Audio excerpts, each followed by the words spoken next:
Memang terjadi penyesuaian listrik ya, tapi tidak untuk semua tarif. Memang ada 4 indikator ya yang menjadi tolak ukur untuk bagaimana sih kita untuk adjustment ini ya. Namanya tarif adjustment, tarif penyesuaian. Yang berdampak dengan ekonomi kecil untuk berpengaruh dengan inflasi sekitar 0,019%. Yang dilakukan penyesuaian itu bukan pelanggan-pelanggan rumah tangga kecil, bukan pelanggan-pelanggan bisnis dan bukan pelanggan-pelanggan industri. Jadi memang sebenarnya pemerintah ini bertujuan itu untuk melindungi rakyat kecil seperti itu, dan tentunya melindungi ekonomi seperti itu. Jadi makanya kenapa yang disesuaikan adalah tarif-tarif rumah tangga yang cukup, pelanggan rumah tangga yang cukup dan pemerintah. Karena ini kita mau ini ya, apa namanya, subsidinya tetap tepat sasaran. Subsidinya tetap tepat sasaran.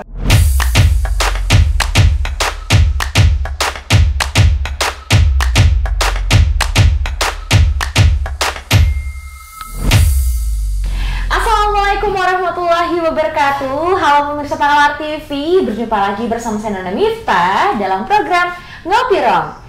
Nah, pada segmen kali ini kita akan membahas terkait dengan isu yang masih panas di kalangan masyarakat terkait dengan penyesuaian tarif listrik yang direncanakan akan mengalami penyesuaian di bulan Juli mendatang.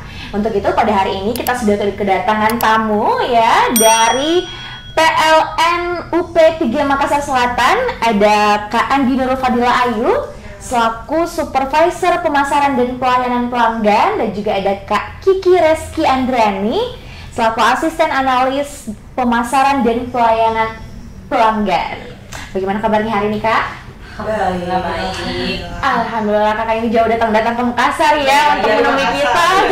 Terima kasih banyak ya. Nah, Kak, kalau boleh tahu, sudah berapa lama kakak cantik ini bekerja di PLN? Ya, jadi kalau saya sendiri ya, Kak Nona ya. Iya. Jadi kalau saya sendiri dari tahun 2015.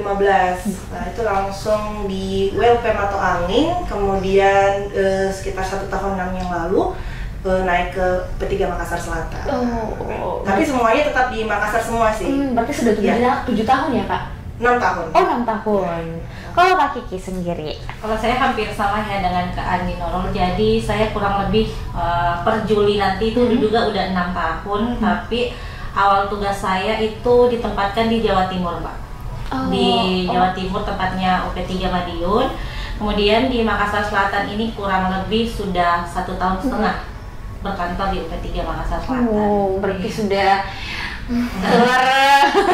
keluar kota. Iya, keluar kota Makassar. Jalan-jalan sih saya bilangnya, soalnya ke Jawa kan, jadi jalan-jalan. Iya sih. Nah, kalau boleh tahu nih, PLN itu sebenarnya apa sih, gitu? Mungkin ada penjelasan singkat dari kakak-kakak terkait dengan PLN itu seperti apa, mungkin bentuk pelayanannya kepada masyarakat.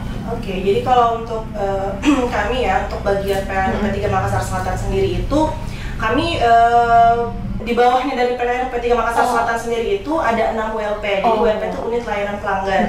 Jadi ada WLP Parakukang, WLP Mato Angin, kemudian ada WLP Sungguh Minasa, WLP Kalibajeng, WLP Takala, dan WLP Marino. Jadi sebagian Makassar itu kami yang handle, kemudian untuk daerah seluruh daerah Goa dan daerah Takala itu semuanya kami handle. P3 Makassar Selatan. Jadi kalau UP3 Makassar Selatan itu secara garis besar mungkin unit besarnya, Kak. Jadi kan ada di atasnya UP3 Makassar Selatan ada sulsel radar khususnya. Nah, untuk bagian Makassar Selatan sendiri itu kita namanya UP3. Nah, Takalar ini di bawahnya UP3 Makassar Selatan. Jadi ranting terkecilnya itu Takalar ini. Yang langsung berhubungan dengan pelanggan langsung. Untuk program tersendiri dari UP3 Makassar itu apa, Kak?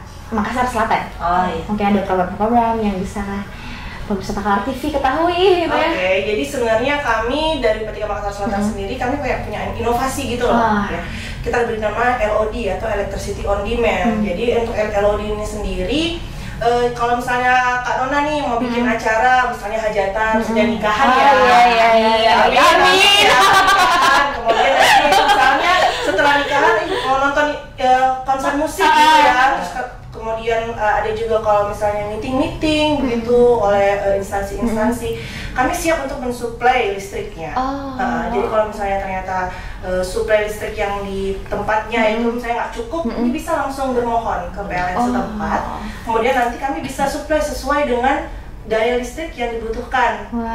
Jadi makanya kita nama electricity on demand, electricity sesuai dengan keinginan atau permintaan. Iya, karena biasanya ya, Kak, kalau mungkin orang-orang belum tahu kalau misalnya ada program seperti ini, yang kita ketahui mungkin kalau ada hajatan biasa nyalo di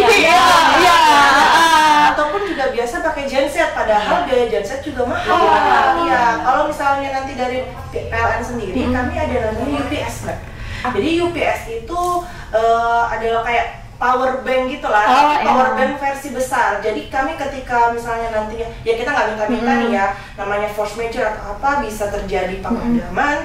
Nah nanti ketika listrik supply dari PLN itu padam, nanti bisa langsung disuplai dari UPS gitu. Jadi anti padam seperti itu. Jadi apalagi untuk event-event yang besar ya, apalagi kalau misalnya memanggil menteri atau apa ya, mungkin dari Pemda Takala sendiri misalnya nanti mau ada acara seperti itu, nanti kami bisa siap support dari PLN. Kalau misalnya Kak, masyarakat umum ya mau menggunakan program layanan tersebut ya, apakah harus langsung ke UP 3 Makassar Selatan ya, atau ke Takalar dulu? Bebas, bisa mau via WP Takalar atau misalnya via UP 3 Makassar Selatan, atau misalnya ya via aplikasi juga bisa ya. Sekarang namanya Super Apps aplikasi ya. Nah, apa namanya Kak? PLN Mobile. PLN Mobile. Berarti seluruh layanan-layanan itu ada di sana juga. Iya, jadi kita misalkan Mbak Nona tidak hanya mau penerangan sementara tadi LOD itu ya, jadi mau pasang baru, rubah daya, juga pengaduan listrik, bayar listrik gitu kan, mau beli token, bisa pakai aplikasi PLN Mobile itu. Jadi nggak perlu repot-repot ke kantor Takalar, cukup di rumah install aplikasi PLN Mobile, buat pengajuan di situ, nanti bisa di tracking juga tuh Mbak. Bisa dilihat kayak aplikasi yang sekarang yang lagi nah bisa di tracking petugasnya sudah sampai mana, proses pelayanan pengajuannya Mbak udah sampai mana, bisa dilihat di PLN Mobile. Berarti seluruh layanan dari dari satu pengalaman aja. Dan yang bikin apa ya, yang bikin enaknya lagi kalau misalnya mau beli token nih, itu free biaya admin. Ya kan kalau misalnya channel ataupun misalnya ke Alfamart atau Indomaret, itu kan biasanya ada 2.500 ya. 2.500, lumayan ya, tiap bulan ya. Sari roti maksudnya kita bisa hemat lah dari situ ya, seperti itu. Jadi kalau misalnya kita melalui PLN Mobile itu nggak ada biaya adminnya.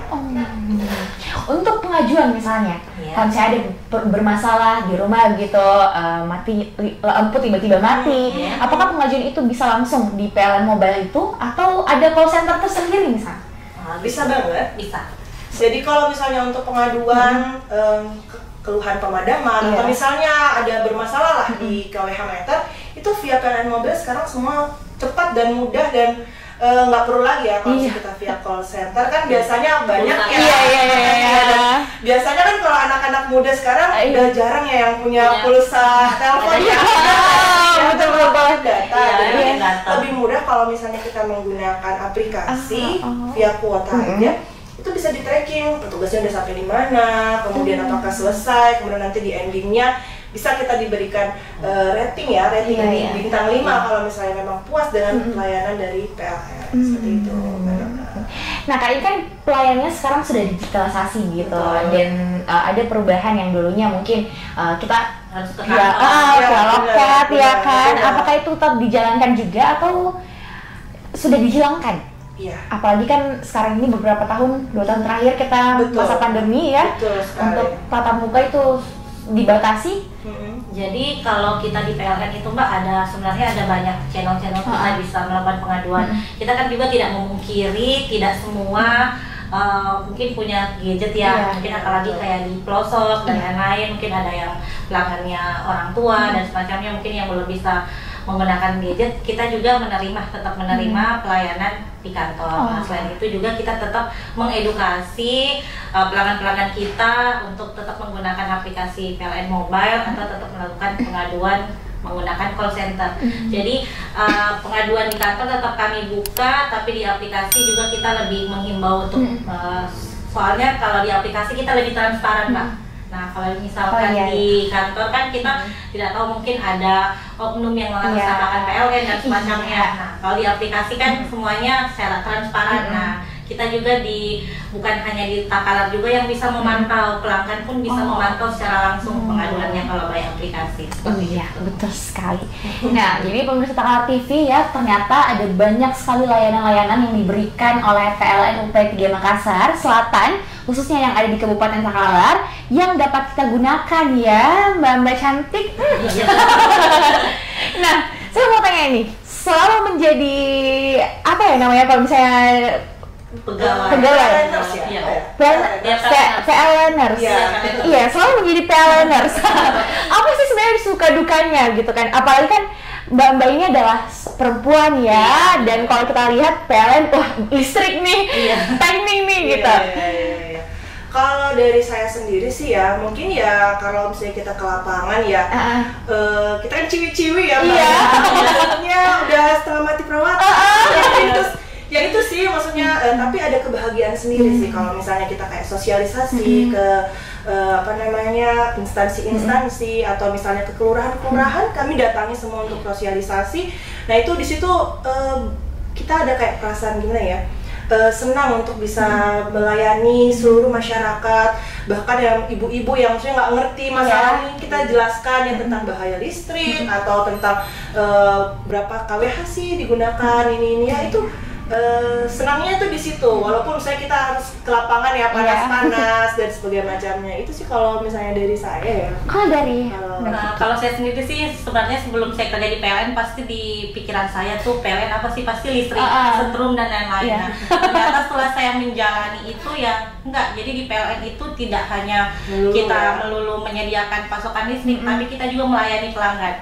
Jadi kita ini sebenarnya bekerja di PLN ini sebenarnya sebagai pelayan masyarakat, Pak. Nah, kita di sini melayani masyarakat, mendengar pengaduannya mereka, mendengar keluh kesahnya mereka. Tentunya di sini banyak pengalaman yang saya rasa, walaupun sebagai perempuan ya, di tengah bekerja di tengah laki-laki gitu ya. Nah, saya rasa di sini bekerja di bagian PLN itu banyak manfaatnya gitu loh, Mbak. Selain menambah kenalan stakeholder dan lain-lain, juga mendapat pengalaman melayani masyarakat.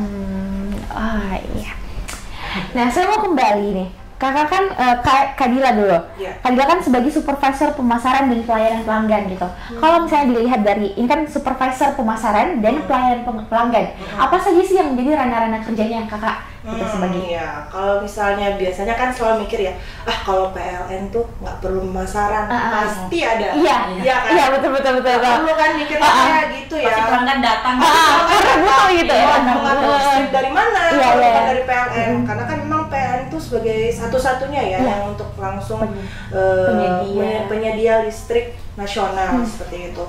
Nah, kalau dari sisi pemasaran sendiri ya itu kami sebenarnya bukan hanya produk-produk yang dari PLN pusat yang kami ini kan. Salah satunya yang LOD kami bilang tadi. Jadi LOD itu salah satu produk yang inovasi dari PLN UP3 Makassar Selatan, seperti itu. Dan inovasi-inovasi ini yang kami terus untuk pasarkan seperti itu. Nah, memang kalau misalnya Mbaknya bilang, PLN nggak ada saingan nih, tapi pelaku genset, ya itu kan juga salah satu saingan juga sih sebenarnya ya.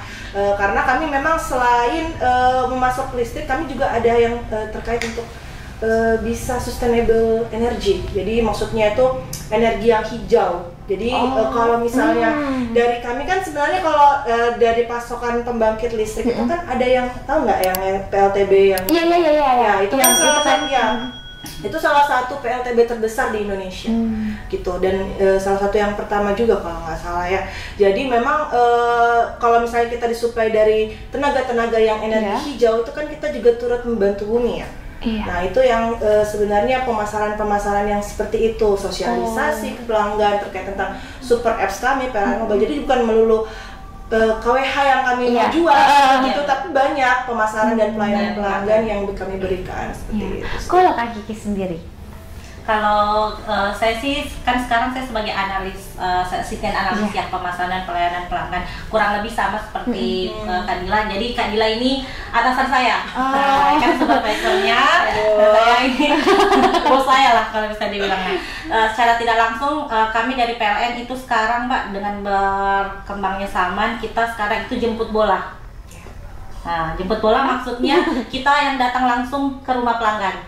Dulu kan pelanggan pasti ke kantor PLN. Nah, sekarang kita lebih banyak PLN itu datang ke pelanggan, sosialisasi ke pelanggan terkait layanan-layanan yang ada di PLN. Jadi mungkin dengan kita datang ke pelanggan, baik itu ke pelosok, ke perkotaan, nah mungkin pelanggan yang awalnya mungkin dengan kesibukannya malas mencari tahu ya Mbak ya, mencari tahu tentang layanan-layanan yang ada di PLN. Nah, kita makanya sistemnya jemput bola. Jadi kita datang langsung, baik itu ke acara kelurahan-kelurahan, nah ke Takalar TV ini juga gitu kan ya, memberikan informasi-informasi terkait layanan apa yang sekarang ada di PLN. Iya, karena kan orang tuanya cuma pakai listrik aja ya. Padahal sebenarnya PLN itu banyak, jadi tidak hanya menyuplai listrik, tapi juga ada layanan-layanan yang seperti tadi dikatakan oleh Mbak Dila, ada PLN Mobile dan ada LOD itu. Saya penasaran sama apa pernah sih kakak-kakak ini mendapatkan kejadian-kejadian unik ya dari pelanggan-pelanggannya seperti itu. Mungkin ada yang tiba-tiba nelpon ke kakak mengeluh kesah atau kalau misalnya mengeluh kesah udah pasti ya. Satu kan sebelumnya kami ini juga bukan hanya di UP3, kami udah pernah di unit layanan pelanggan, unit layanan terkecil dari PLN yang benar-benar langsung turun ke lapangan ke masyarakat gitu. Jadi kalau misalnya datang pelanggan sih apa ya, kalau misalnya ini mungkin kalau yang saya dengar-dengar juga nih ya ceritanya, bahkan kalau misalnya di Takalar ini ada yang orang tua yang ketika masuk di kantor tuh buka sendal. Kan jadi mungkin mikirnya kayak ini rumah, jadi harus buka sendal seperti itu, walaupun sudah diberitahu ibu nggak usah, pakai aja ke kantor gitu. Tapi mungkin karena budayanya ya, jadi hal-hal yang unik seperti itu, misalnya orang tua yang memang seperti itu ya, maksudnya kesopanan dan budaya itu masih ada seperti itu. Kalaupun untuk pelanggan yang lain-lain yang misalnya di lapangan begitu ya, mungkin lebih ke teman-teman petugas sih ya. Kalau yang langsung, kalau kami kan memang lebih banyak di kantor dan memasarkan produk seperti itu. Kalau saya itu sih salah satu yang unik ya, yang saya lihat juga dari teman-teman unit layanan pelanggan Takalar seperti itu. Kalau Kak Kiki mungkin ada cerita dari Madiun.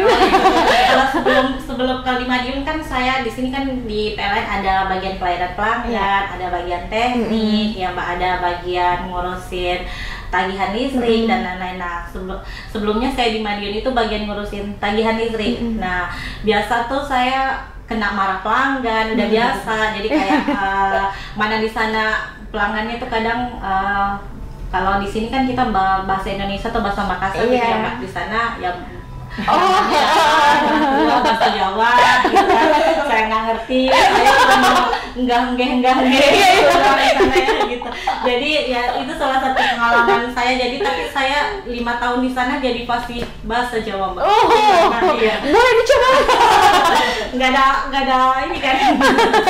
Jadi itu Mbak, jadi pengalaman di PLN itu kan sendiri banyak pro dan kontranya ya. Pelanggan kadang ada yang mungkin listriknya padam, nggak suka dan lain-lain. Nah itu juga menjadi pengalaman kita, mungkin bagi pembelajaran juga dimana kita penyampaian kita ke pelanggan informasi terkait mungkin pemeliharaan listrik supaya memperkecil memperkecil pelanggan-pelanggan yang mungkin karena tidak tahu informasi pemadaman, tidak punya persiapan, jadi marah-marah gitu kan. Biasanya kan kita juga di PLN mau pemadaman itu kan karena ada pemeliharaan. Nah kalau jaringan listrik kita tidak dipelihara, tentunya kan pasti akan ada kerusakan dan lain-lain. Nah itu mungkin ada beberapa pelanggan yang belum tahu kalau kita melaksanakan pemeliharaan. Jadi pas padam ya pasti marah. Kita juga sebagai pelanggan juga kan, sebagai pelanggan PLN juga, saya juga kalau misalkan di rumah saya padam juga pasti saya marah.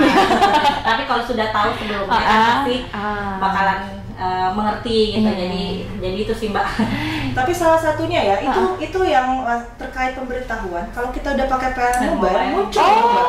Iya. Kalau misalnya ada pemeliharaan perencana ya. Kalau nggak direncanakan masa tiba-tiba ada informasi juga terkait info pemadaman. Maaf Ibu, info pemadaman begini-gini. Iya, berarti semacam notifikasi berarti. Jadi kami punya database pelanggannya di mana, kemudian jika memang terjadi terencana itu akan muncul notifikasi yang kayak ting, pakai Shopee. Iya. Nggak boleh ibu-ibu yang punya channel yang seperti itu yang akan muncul notifikasi. Jadi ya maksudnya memang proses digitalisasi ini kita selalu berevolusi untuk memberikan layanan yang selalu lebih baik ke depannya seperti ini. Ya, berarti penting sekali nih bagi harus habis ini harus download karena itu bisa masuk sampai 4 ID pelanggan ya. Jadi kalau misalnya Mbak Nona punya 4 rumah atau misalnya rumahnya ibu, kemudian rumah kos misalnya, itu bisa dimasukin sampai 4 ID pelanggan. Seperti itu sih. Luar biasa sekali. Nah, baru-baru ini kan ada isu ya terkait dengan penyesuaian tarif listrik. Apakah hal itu benar atau hanya sebuah isu? Boleh? Ya, oke. Jadi kalau dari kami sendiri ya, ini semuanya diposting atau diinformasikan oleh dari PLN Pusat sendiri. Saat itu dilaksanakan seperti konferensi pers ya, langsung dibawakan oleh dirut kami. Memang terjadi penyesuaian listrik ya, tapi tidak untuk semua tarif, tidak untuk semua kalangan seperti itu. Jadi untuk tarif yang dilakukan penyesuaian itu memang ada 4 indikator ya yang menjadi tolak ukur untuk bagaimana sih kita untuk adjustment ini ya. Namanya tarif adjustment, tarif penyesuaian seperti itu. Jadi ada 4 indikator. Yang pertama itu ICP, Indonesian Crude Price atau harga rata-rata minyak mentah Indonesia. Yang kedua itu kurs, kemudian inflasi, dan yang terakhir harga batu bara.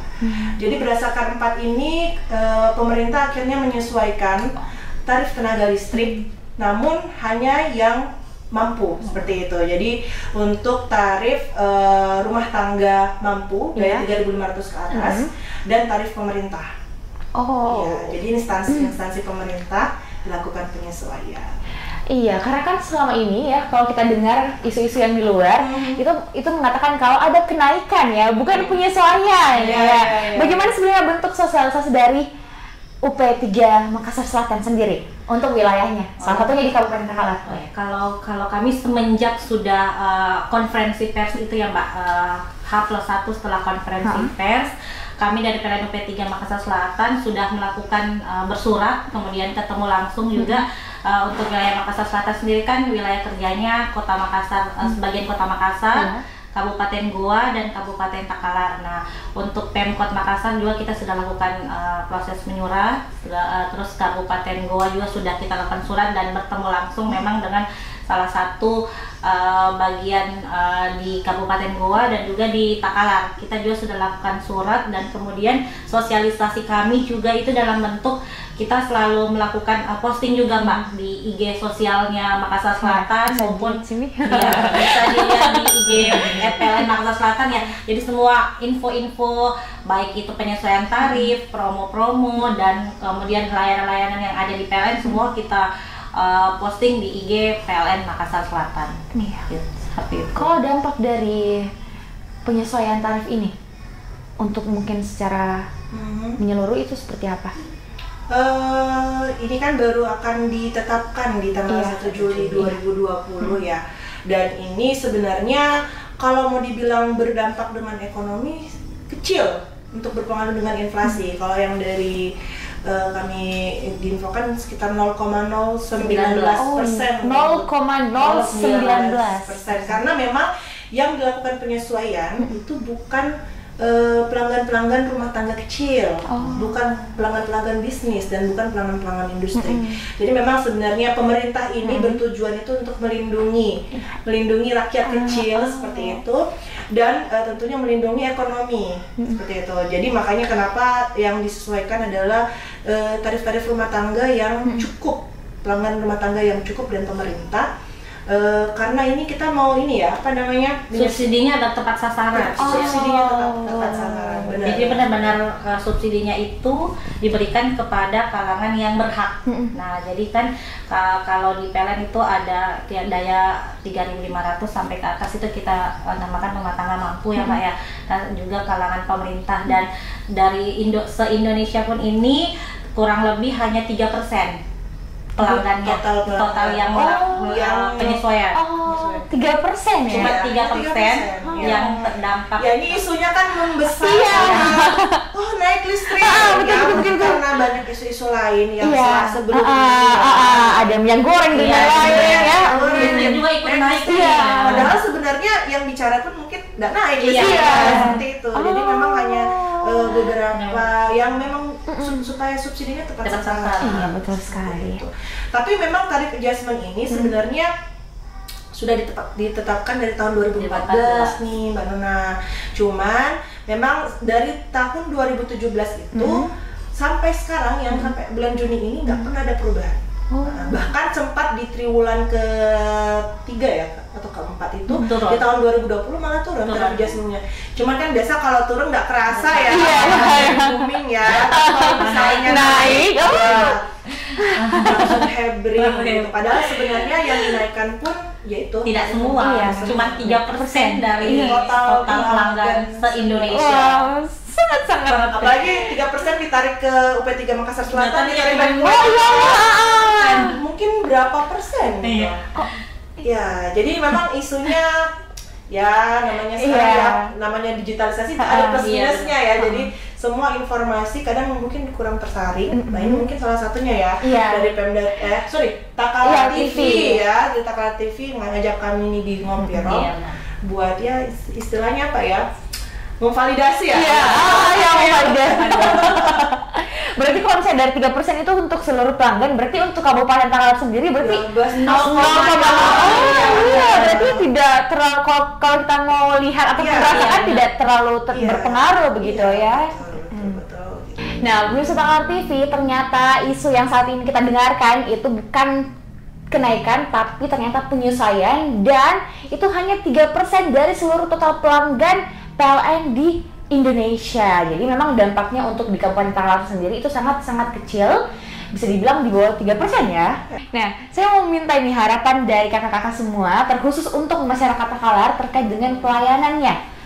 Pelayanan dari UP3 Makassar Selatan ataupun dari Kabupaten Takala itu sendiri. Bisa Kiki dulu mungkin.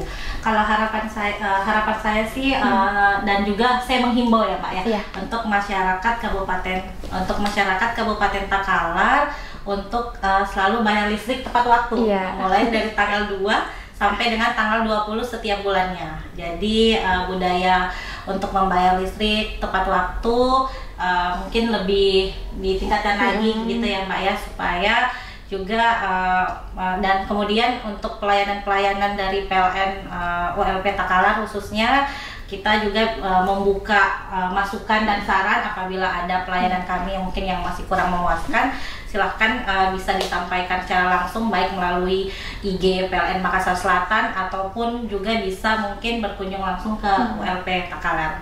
Mungkin dari saya itu. Oke, kalau dari saya sendiri ya untuk harapannya mungkin dari pelanggan-pelanggan atau elektrizen PLN ULP Takala bisa menggunakan PLN Mobile, tinggal di-download di Play Store ataupun di App Store. Nanti setelah itu kita bisa terhubung dengan hanya menggunakan handphone saja dengan semua layanan-layanan PLN. Seperti itu mungkin. Iya, makasih banyak ya. Nah, pemirsa Takala TV, sekian dulu perjumpaan kita pada segmen Ngopi Rong kali ini yang tadi sudah membahas terkait dengan program maupun pelayanan dari PLN UP3 Makassar Selatan, khususnya Kabupaten Takala, dan tadi juga kita sudah membahas terkait dengan penyesuaian tarif listrik yang akan naik pada 1 Juli mendatang. Saya Nana Mifta, pamit undur diri, sampai jumpa pada Ngopi Rong selanjutnya. Wassalamualaikum warahmatullahi wabarakatuh. Takala TV, Bajina Takalar.